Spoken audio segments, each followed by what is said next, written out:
Què tal, people? Avui en este vídeo vaig a fer-vos una consulta, a veure si em podeu ajudar.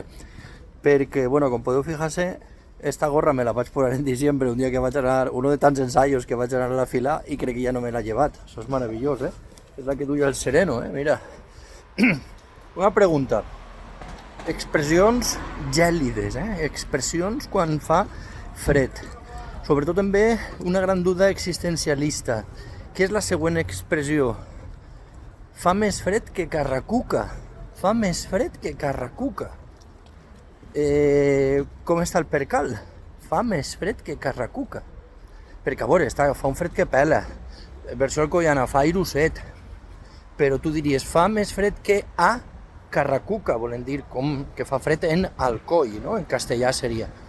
Però fa més fred que Carracuca? Jo ho he escoltat mogolló de voltes. Però qui seria Carracuca? Fa més fred que Carracuca. Pobre xaval, no? O no sé com funcionaria. Algú sap d'on ve aquesta expressió? De veres?